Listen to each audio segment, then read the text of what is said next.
Welcome back to The Art of Parenting. This is your host, Jeanne-Marie Pennell. And today I have Shalinee Sharma, and I hope I pronounce it right. I asked for the pronunciation before, but I always get a little discombobulated. But anyways, hello and welcome. Thank you for being here. And we're going to talk about math and what I call the mathematical mind. So I'm very excited to have your input on this. Welcome. Thank you so much. So excited to be here. Yes. So as I always like to get started, I love to have my guests define what the art of parenting means to them. Yes, it's a deep and interesting question. So I think the art of parenting connects to the purpose of life. So to me, the purpose of life is to do your duty, to do the right thing at the right place at the right time. And I think that as a parent, you're the guide of your child to help them to do their duty. And so that's a really interesting mix of a bunch of different roles. So in order to do your duty in life, you need to cultivate passion and skill. And so in that way, a parent is a guide to help a child figure out what ignites them and then bring them the actual resources and supports to cultivate that passion and talent. On the other side, to do your duty means you have to reflect on being a good person. And that's not sort of a black and white, easy issue. It gets very complicated. Of course, sharing your toys with your brother can be straightforward, but from there, it all gets pretty complicated. And it's not that a parent knows right from wrong, but it's that a parent should help a child contemplate right from wrong and build that ability. So those are some of the answers. I'm sure there's more to it, but that's how I think about it. But I love your definition of being a guide for our children. I don't know if you know much about my background, but it's a Montessori education, and we talk a lot about just being a guide. Like, we don't call ourselves teachers; we're guides, and parents are the children's first teachers and guides. So beautiful. Love that definition. Thank you. Yeah. So actually, funny, both my children went to Montessori. I went to Montessori, and my husband went to Montessori. Okay. So I do know that as your background and completely connect with the big ideas of Montessori learning. Yes. Wonderful. So before we get started, I'd love for you share just a little bit about being a Montessori child, but I'd love for you to share a little bit about your background and how you came to create 𝐀𝐚𝐭, which you'll talk about helping us guide our children to love math and Yeah. So happy to share more about my personal background, but I was far from a math prodigy, and happy to jump into that if interesting to you and your listeners. But I'll start a little bit forward into the story as an adult, which is that I was working in business and technology and had dear friends who were teachers, and some of them were math teachers. And in their work, they were really proving what was possible, which is that all kids could love and learn math. And they approached me, this is almost 13 years ago, with a question that I fell in love with then and still feel like a great passion for. And the question is, what if we put the best math learning content up online for free for everyone? Could we change the world? And that's been the project of 𝐀𝐚𝐭 and the project that I've been working on for 13 years. And so through that experience, there are millions of children on the 𝐀𝐚𝐭 platform completing billions of math problems. And in order to build 𝐀𝐚𝐭, we really needed to put ourselves in a learner mindset. And so I've visited hundreds of classrooms on 3 continents, observing math teaching and learning. I'll share the one thing I've learned across all that, which might seem quite modest, but it's just that all kids can succeed in math. And so that brought me to the point of recently authoring a book called Math Mind: The Simple Path to Loving Math. Beautiful. And I was attracted to speaking with you because I've, like you, this notion that we all have this mathematical mind, right? And Montessori talks about it. And you having had experience with Montessori, you just know how beautiful it can be and just so natural, right? It's just like we learn language and we learn math and the concepts, and we're always every single moment of the day, we have our mathematical mind, right? Before getting on, I had to calculate how much time I had to take a quick shower before the interview, right? It's like we're constantly calculating. And so for us to, I feel like math has always gotten kind of a bad rap. Like you're either, good at it or you're not. And for me, I know I discovered it kind of late in my school career, like as a high schooler, where I had a teacher, and this was more algebra. So it was a bit different, but he made it such a game, and it became like so fun and so like, oh yes, I want to figure this out. Right. So I love that you're taking children from an early age and really giving them those concepts. So with all that said, I would love if we could maybe hone in a little bit of how parents, like you mentioned, we're guides. How can we guide our children be more open to math, right? Like if you have a child that's saying, oh, I'm not good at math, how do you navigate that, and how do you encourage them to really love it? Yeah. So I have 4 tips for parents Okay. that they kind of have to, you sort of have to do them all. So, and they go in order. Okay. So the first tip is what you so beautifully said, which is that math ability is intrinsic. We all have it. And so the first tip is to believe. Babies as old as 2 weeks can understand quantities. Pigeons can count. So can dolphins. Math isn't a rare genetic inborn ability. It's a cultivated mindset. It's a way the brain works, and we can all do it.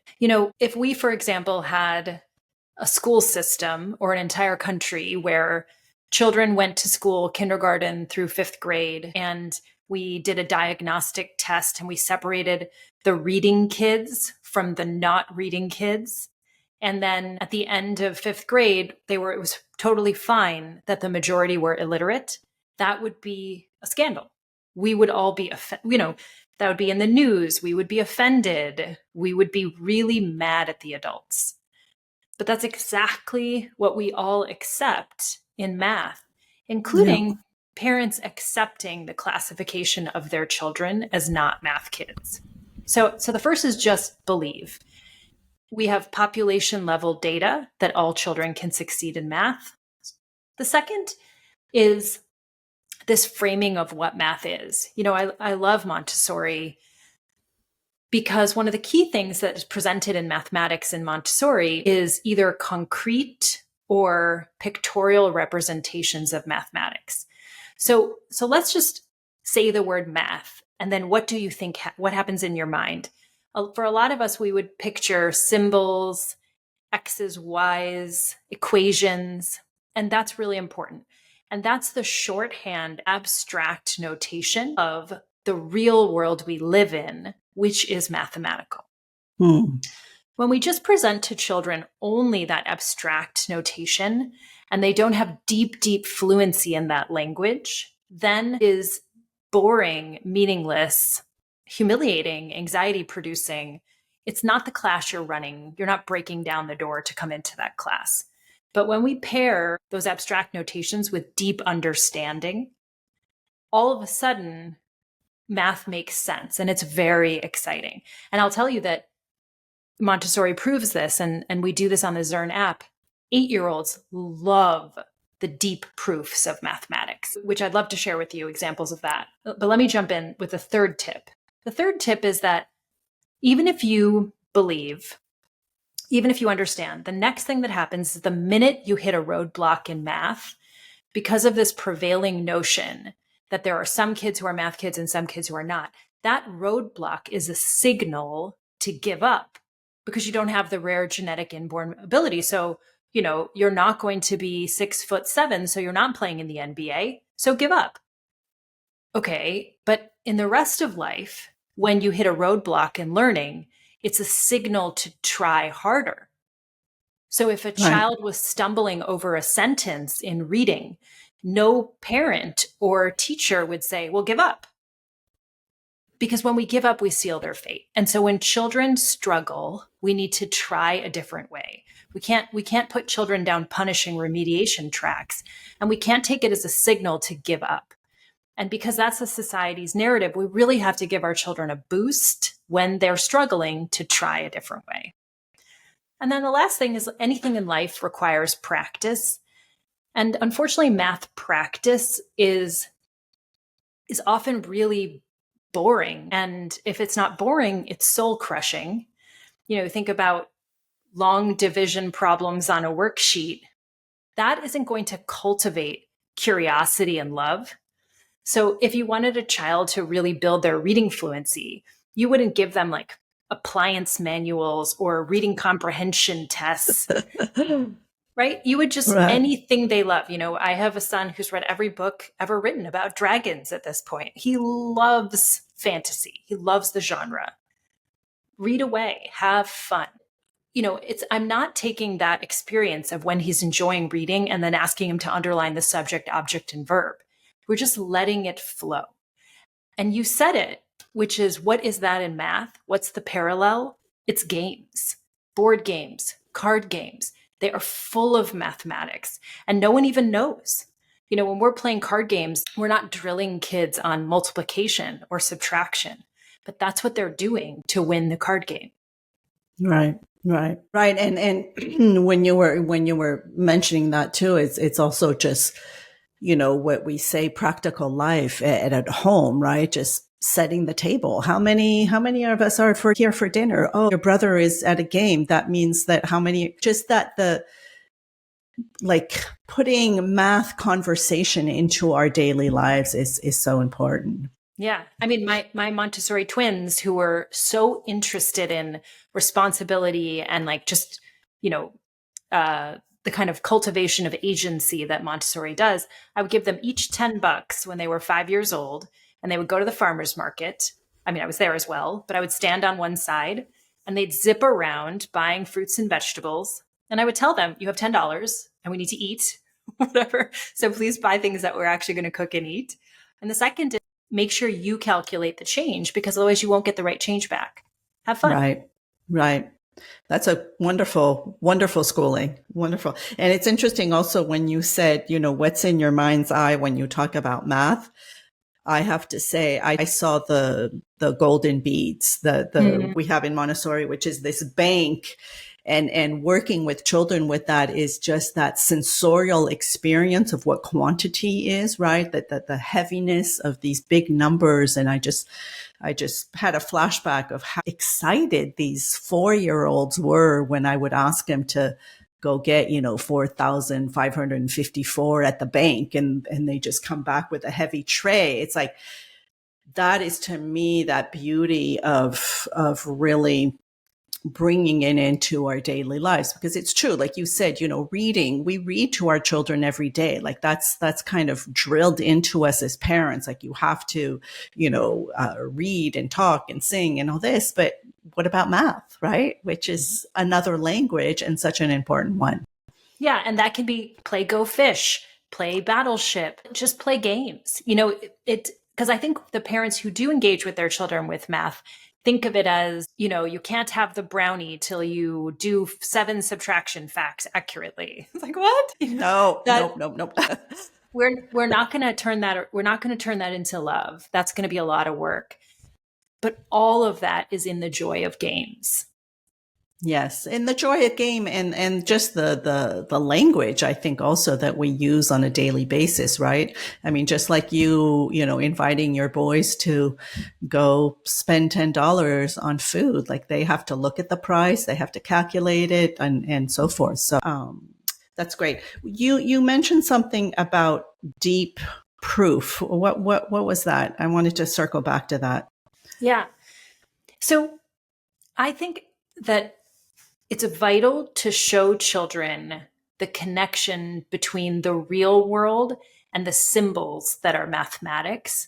Okay. For a bunch of reasons. One is because it's just empowering. They feel so much power when they know. The second is it gives them an access point when they're confused. So let me give you an example. When I was a child going through mathematics, I was taught to memorize the rule that n times 0 equals 0. So any number times 0 is 0.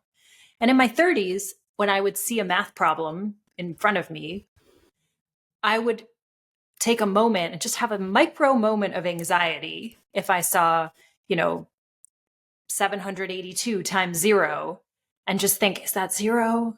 Is that a different number? Because I had no understanding. I just had only memorized the rule. Well, what we found in our work is, first of all, 8-year-olds can understand the rule and they love learning it. And so here's the proof that sits under it. So think of multiplication as, let's say we take 3 times 2 is 6. So what does that mean? One way to turn that into meaning is, let's say you have 3 plates. Those are the containers, 3 plates, and each plate has 2 cookies. Those are the items. So 3 times 2 means I have 3 groups of 2, and that's 6.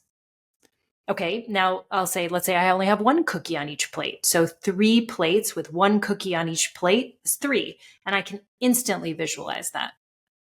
Okay, now let's say I have 3 plates, but there are no cookies. And so 3 times 0 is 0. Now, what if I had 8 plates and each plate has 0 cookies? Well, that's still 0. But what if I had 100 plates? Well, that's still 0. And the power of showing children deep understanding sitting underneath the symbols is that math makes sense. Math is powerful. Math is beautiful.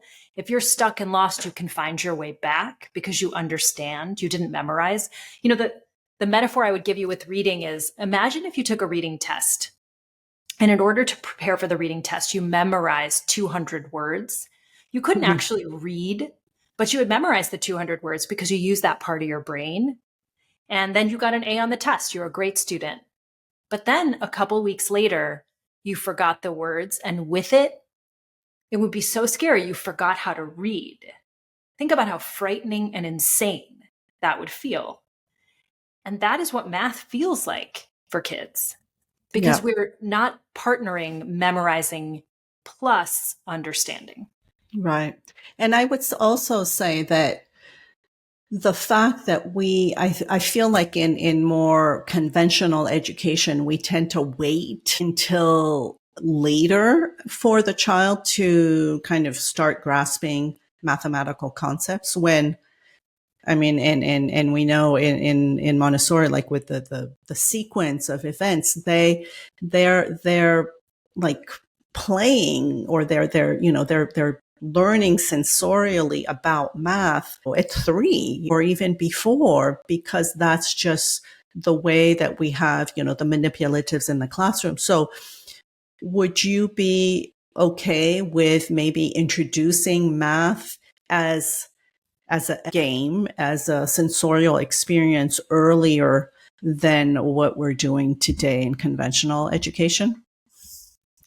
Yeah. So, in building 𝐬𝐵N, we found we got the best results by focusing on what's working. Okay. And there are so many educators who are bringing into math what you just described. And to use just a bit of technical language, it's the concrete to pictorial to abstract progression. So anytime we teach mathematics, and it can be with 3 and 4-year-olds, my goodness, what you can teach a 3 and 4-year-old, if you teach it to them concretely, they can understand huge ideas, but they're not yet ready to read and write. But that doesn't mean that they don't have amazing brains. Right. But we can't leave that when we go to middle school. So I'll give you an example. When we teach negative numbers in middle school, we can't leave this concept of concrete and pictorial. Now, the brain of a 12, 13-year-old is really different than the brain of a 4-year-old. So we can use different access points. But in presenting negative numbers, if we make that real, it sticks for a child. So if we say, okay, imagine that I am diving into the ocean and those are negative numbers. And then I get back to sea level and that's 0. And then I climb a mountain and now I'm moving into positive numbers. Okay, so that's our conception of negative numbers and positive numbers. Now let's lay this out on a number line. right? And then you never have to memorize all these rules, like a negative plus a negative is a what? I don't know. You lay it on a number line and you understand it. So I think it's really important to bring and that's now proven. Maria Montessori was a physician and a groundbreaking thinker. Many of her ideas around concrete to pictorial to abstract are now proven with brain science. Yes. And so this progression is proven and vital in mathematics. And folks who are getting concrete results in classrooms are using this approach. Beautiful, beautiful. And thank you for that. But also, how, I guess one thing that came to mind is my own experience as a parent and having a child, my second, being told by his middle school teacher that he was not good at math. And it really stuck with him until, I think he's gotten over it now. He's a young adult, going about his life. But for a long time, it was really hard for me to unravel that and just say, this is just one, sorry for my language, some jackass who told you something that's not true. It's just like so upsetting that one figure that has some authority in our children's life can mess them up and not have the tools that you're talking about, if this child is struggling with a concept, like think of another way of teaching it. Like the way you're teaching it is just not, making sense to them. So what would you say to parents who might have that, struggle with maybe how things are being taught at school and that they know, they've understood the 4 tips that you gave us of believing and such, but how do we unwind that for our children? Yeah, I'm sorry that was an experience your son had. Yeah. I can find those experiences in my past as well. I had a 9th grade teacher who started the first day of school without enough chairs for the number of students, to make the point that he was definitely going to be cutting us, like he'd be cutting the worst students because we wouldn't be good enough to learn calculus. What if we want to learn calculus? What if we wanted to do the extra work? What if we wanted to try? No, he was going to decide that. Yeah. So it's a silly kind of scarcity mindset. I will say that world is starting to be behind us. You see math educators pushing back so hard on this notion of, essentially sorting the math kids versus teaching all kids.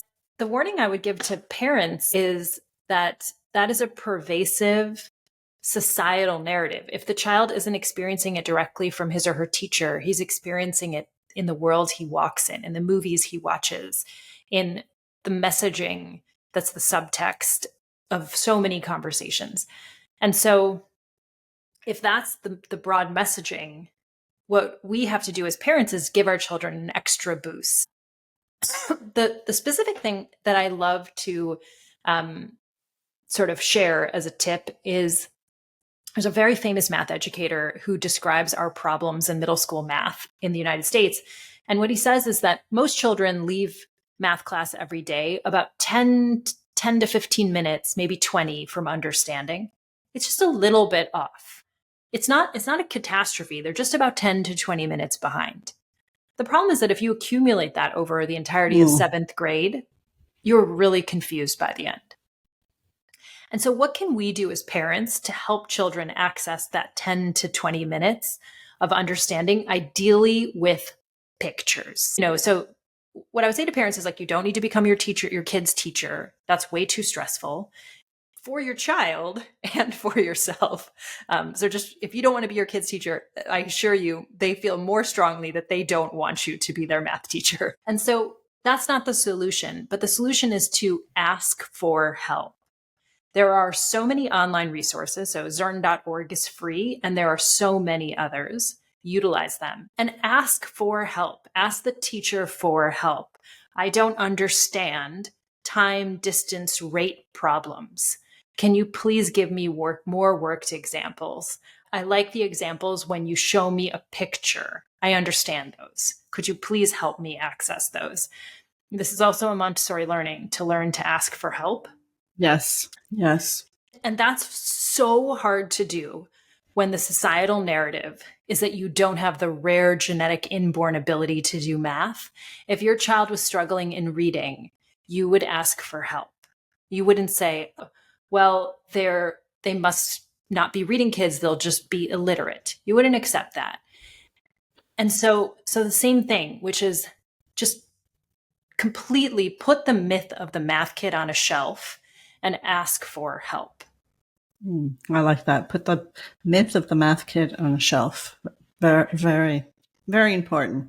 Thank you for that. Anything else concerning math and how parents can be their guides? And I guess I would have to ask, like, even for parents who struggled with math themselves, right? Because I think there's sometimes, I know for me, and this is personal, but I know when my children like started having homework, that was just like kind of trauma for me because I did not like the homework for me as a child. So here I am having to be this, adult saying, oh, you have to do your homework and here, let me help you when it was just not fun. But so, that's just a detail. But if we were to help parents who struggled themselves with math, so you just said ask for help, which I think is very important. And you've created, a free website where we can go and get for help. Anything else to maybe navigate that with parents so that they can kind of heal, right? That whole mindset that they were given as children, like, you're not good at math and you never will be. And here they are now struggling to help their children. Yeah.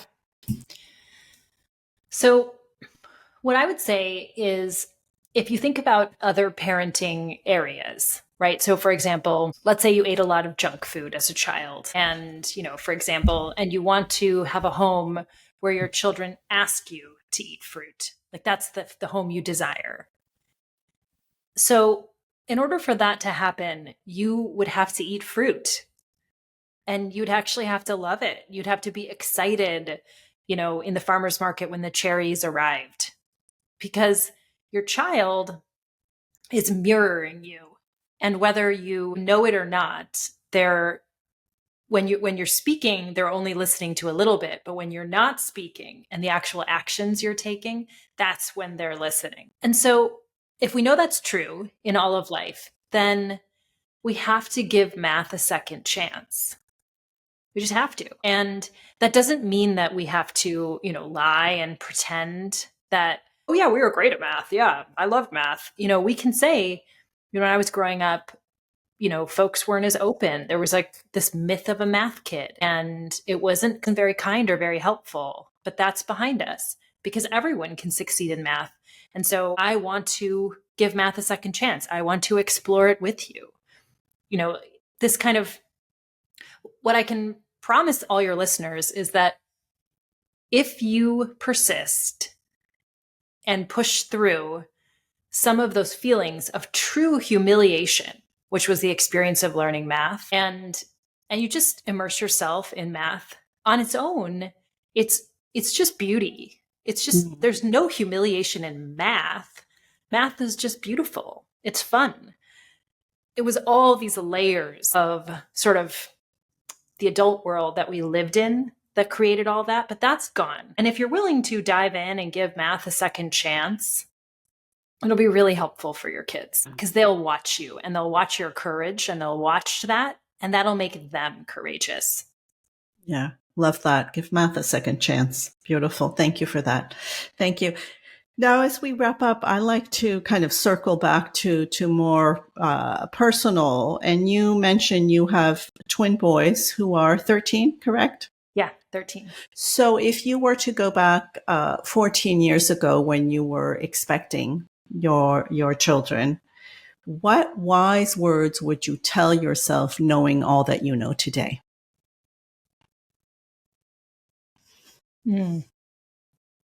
Let's see. So many.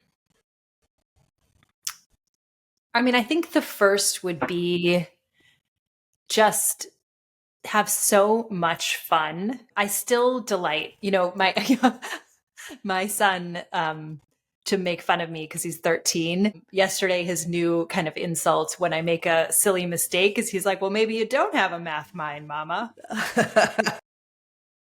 which is the humor of a 13-year-old. It's like the most special humor.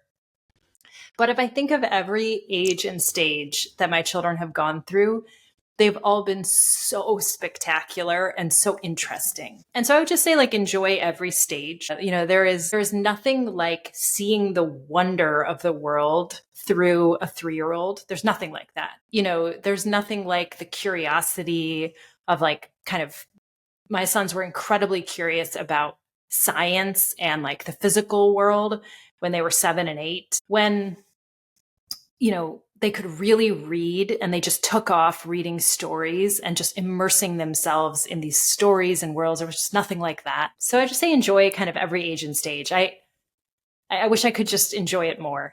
Yeah. Yeah. Well, thank you for that. And it's true. I think I hear a lot of my guests say that, right? Because we're so maybe stressed about doing it right and so forth that we forget to just really enjoy it. And like you say, to see the world through our children's eyes, just, you know, miraculous. So beautiful. Any parting words that you would like to leave our listeners and our viewers with today?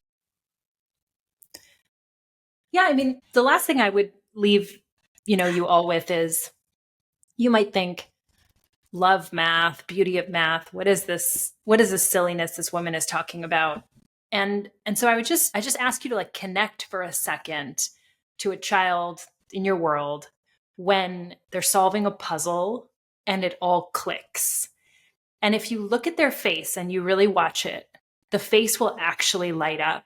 You know, the eyebrows arch, they smile. If some children may do a little fist bump to themselves, or you may hear an audible, yes, you know, you might hear all of this celebration going on. And that's what I mean by loving math. It's actually there, it's visceral. And so we can take that little gem and we can cultivate it. So I'm not talking about something really abstract, you know, just for mathematicians. I'm talking about something every single person has seen in their child, has seen, if they're an educator, seen children experience. That's what I mean by love math. Beautiful. Thank you so much.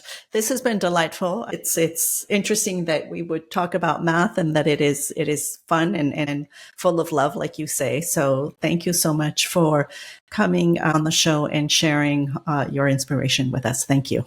Thank you. Thanks for your awesome questions.